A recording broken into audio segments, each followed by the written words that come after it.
Beside the well, there was the ruin of an old stone wall. When I came back from work the next evening, I saw from some distance away my little prince sitting on top of a wall with his feet dangling. And I heard him say, "Then you don't remember. This is not the exact spot." Another voice must have answered him, for he replied to it, Yes, it is the right day, but this is not the place." I continued my walk toward the wall. At no time did I see or hear anyone. The little prince, however, replied once again, "Exactly. You will see where my track begins in the sand. You have nothing to do but wait for me there. I shall be there tonight." I was only 20 meters from the wall, and I still saw nothing. After a silence, the little prince spoke again. "You have good poison? You're sure that it will not make me suffer too long?" I stopped in my tracks, my heart torn asunder, but still I did not understand. "Now go away," said the little prince. "I want to get down from the wall." I dropped my eyes, then, to the foot of the wall, and I leaped into the air.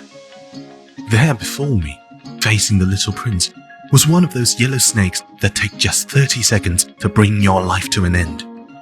Even as I was digging into my pocket to get out my revolver, I made a running step back.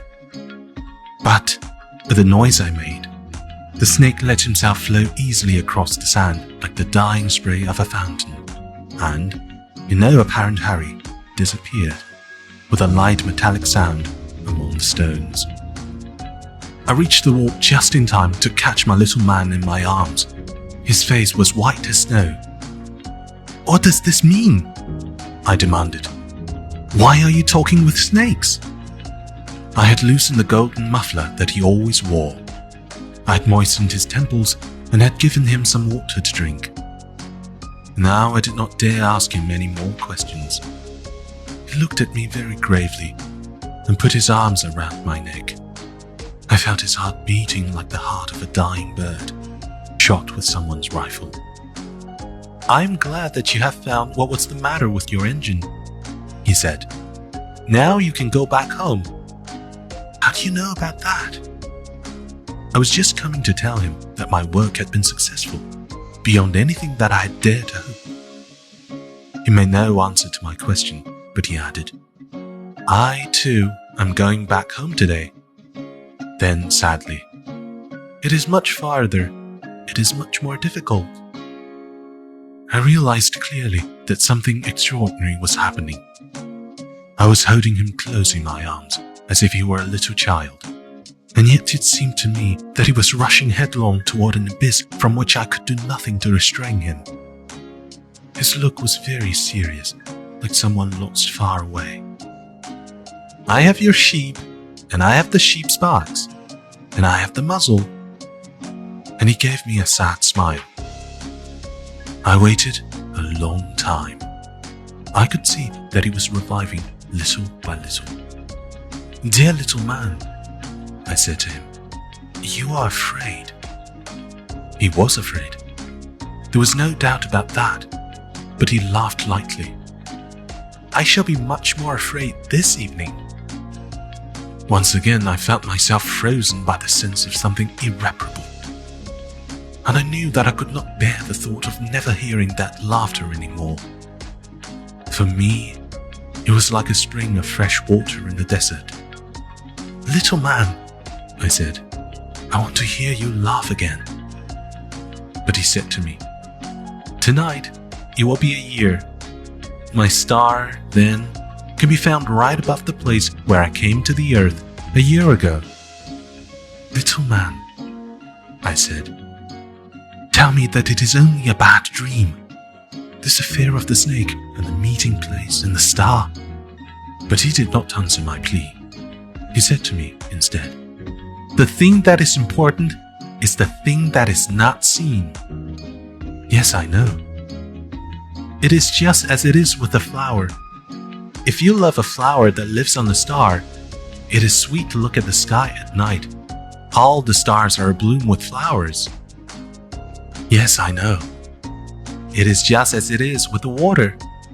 because of the pulley and the rope which you gave me to drink was like music. You remember how good it was? Yes, I know. And at night you will look up at the stars. Where I live, everything is so small that I cannot show you where my star is to be found. It is better like that. My star would just be one of the stars for you. And so you will love to watch all the stars in the heavens. They will all be your friends. And besides, I am going to make you a present. He laughed again. Ah, little prince, dear little prince, I love to hear that laughter. That is my present, just that.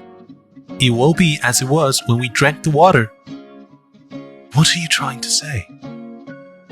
All men have the stars, he answered, but they are not the same thing for different people. For some, who are travelers, the stars are guides. For others, they are no more than little lights in the sky. For others, or scholars, they are problems.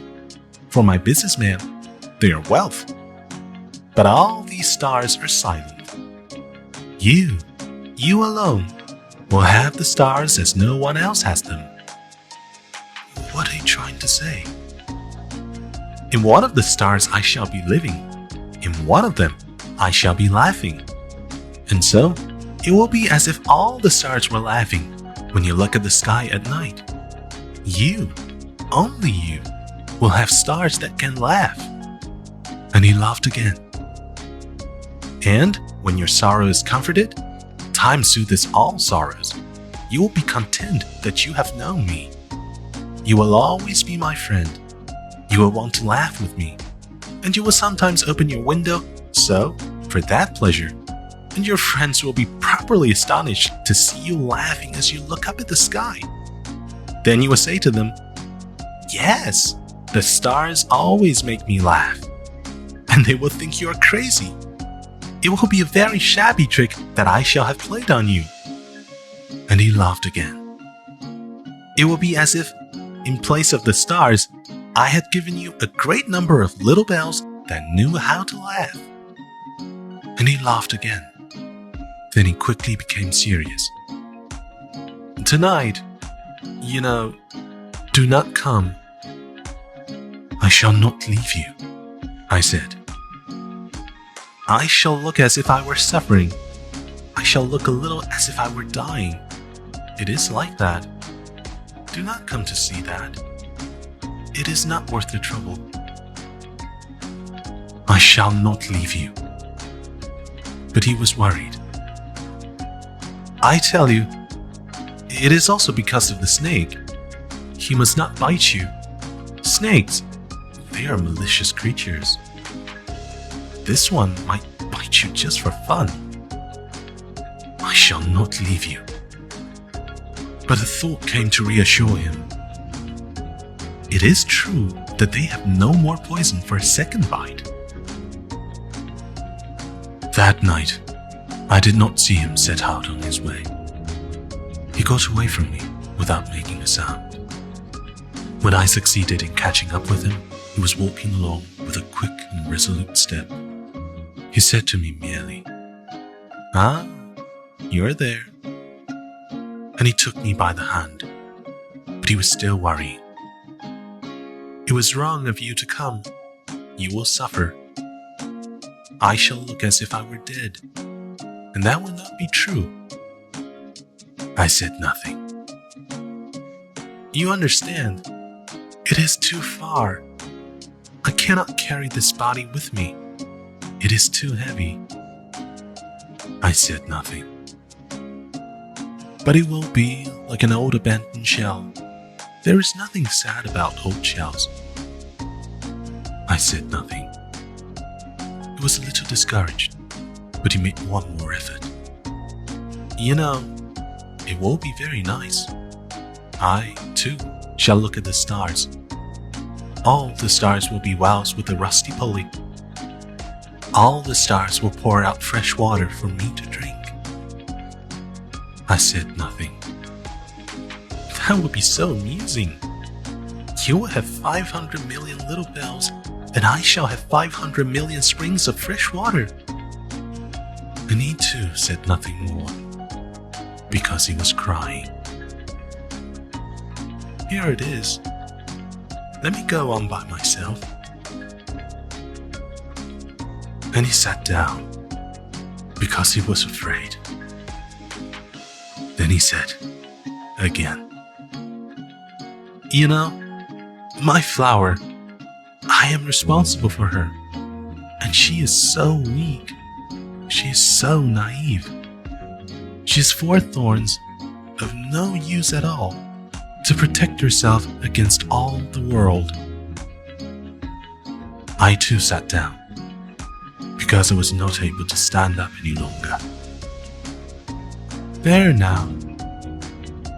That is all." He still hesitated a little. Then he got up. He took 1 step. I could not move. There was nothing but a flash of yellow close to his ankle. He remained motionless for an instant. He did not cry out. He fell as gently as a tree falls.